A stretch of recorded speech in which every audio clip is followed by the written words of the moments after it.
Isang bata. Nangitim ang dila. Ayoko po mamatay, Mami. Please ako, ayoko. Ano kaya ang dahilan kung bakit naging itim ang dila ng bata sa video? Patingin nandito na ako.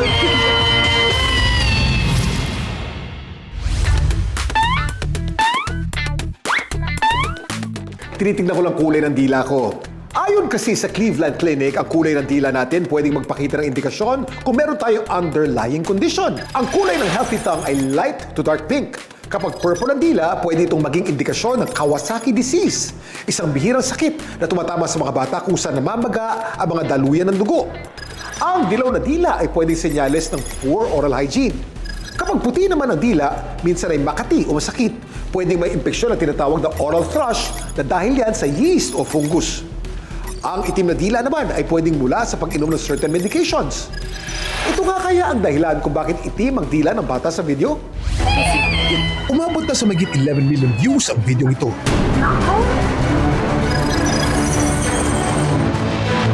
Mula sa Laguna, nakilala namin ang video uploader na si Mommy Day.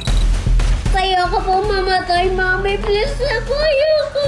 Ang bata sa video ang kanyang anak na si Blue. That night kasi, naandun kami sa mga lola ko. Busy kami lahat, hindi namin siya napapansin. Tapos, tumakbo siya bigla sa akin, umiiyak na siya. Nakita ko yung dila niya, color black. Patingin nandito na ako. Napakailit. First time nangyari sa kanya yon. Tapos, yung mga ninang niya at saka yung mga pinsan ko, nagulat din. Ayoko po mamatay, Mami. Please ako, ayoko. Siyempre, nagpanik na din ako. Hindi ko na alam yung gagawin ko. Halika, may sasabihin ako sa'yo. Anong ginawa mo? Halika. Mag-confess ka. Anong ginawa mo? Sinipsip ko po yung Tapos? pentel pen. Tapos ayoko po mamatay, Mami. Please ako, ayoko. Kumain ka ng tinta, Ivy. Patingin nandito na ako. Napakailit. Itong si Blue sumipsip pala ng tinta ng ballpen.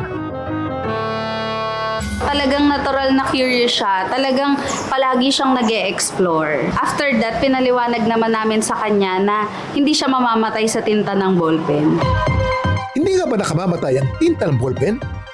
Ang worst case scenario, if ever naka-intake ng maramihan na ink, is technically either sumakit ang tiyan mo, mahilo ka, or masuka ka. Maybe one shot glass, marami na yun, or even to one cup. Since ballpen lang naman, o marker lang naman na tikman ng bata, technically drops lang yun, so hindi naman siya nakakalason. Kinagigiliwan naman sa comment section ang bata sa video. Naging chow-chow. Ang chow-chow dog kasi talagang kulay blue ang dila niyan. Magiging calamares kami! Lagot ka! Ano nga bang ginawa ni Mommy Day at Blue matapos ang insidente? Pinagmumug namin siya, tapos pinainom namin siya ng tubig. Then after that, pagka-uwi namin sa bahay, nag-toothbrush siya, and then nawala din naman yung black na stain sa dila niya. Lumabas ako para itanong ang ilang kapuso kung ano nga bang wish nila ngayong 2025. Isusulat nila ito gamit ang marker sa isang whiteboard. Aling Arlene, ang inyong pong wish ay bigyan ng kalusugan lahat ng pamilya ko. Iba po talaga yung bagong taon kasama yung pamilya. Ano po? Pero alam niyo ba, noong 1953, ang tawag po dito ay magic marker. May magic daw ito. Dahil ito raw ang kauna-unahang pen na pwede sumulat sa kahit na anong mga surface. Ang dami mong alam, Kuya Kim! Ang mga bata, natural talagang curious mga bagay-bagay sa kanilang paligid. Kaya mahalagang sila'y bantayan at gabayan. Wow! Ang dami mo